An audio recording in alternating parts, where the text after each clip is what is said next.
Giraffes Can't Dance by Giles, Andreae, and Parker-Rees.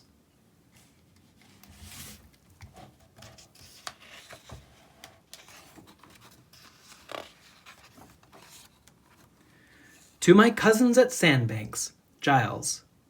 For Phi, John, Rod, and Andy, Guy.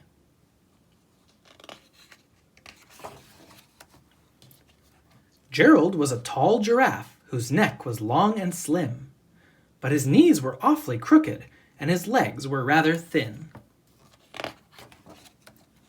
He was very good at standing still and munching shoots off trees, but when he tried to run around, he buckled at the knees. Now every year in Africa, they hold the jungle dance, where every single animal turns up to skip and prance. And this year, when the day arrived, poor Gerald felt so sad, because when it came to dancing, he was really very bad. The warthogs started waltzing, and the rhinos rock and rolled. The lions danced a tango that was elegant and bold.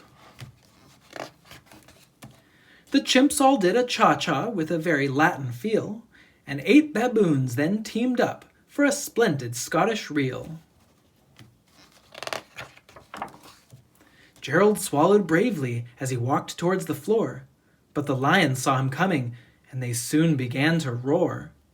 "Hey, look at clumsy Gerald," the animals all sneered. "Giraffes can't dance, you silly fool! Oh, Gerald, you're so weird!" Gerald simply froze up. He was rooted to the spot. "They're right," he thought. "I'm useless.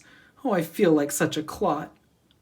So he crept off from the dance floor, and he started walking home. He'd never felt so sad before, so sad and so alone. Then he found a little clearing, and he looked up at the sky. "The moon can be so beautiful," he whispered with a sigh. "Excuse me," coughed a cricket who'd seen Gerald early on, "but sometimes when you're different, you just need a different song."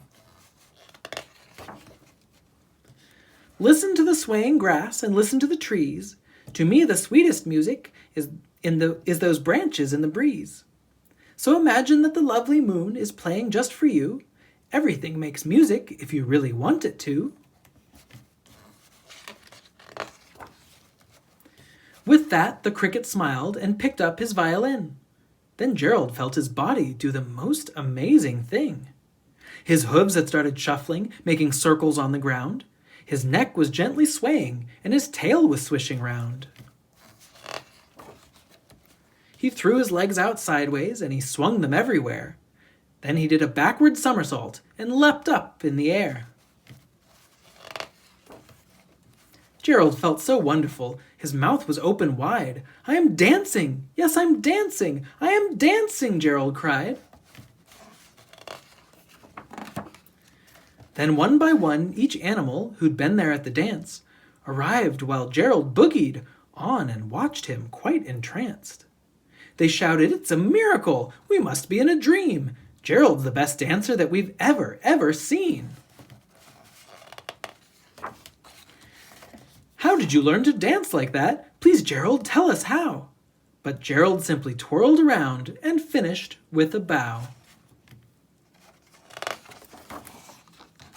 Then he raised his head and looked up to the moon and stars above. "We all can dance," he said, "when we find music that we love."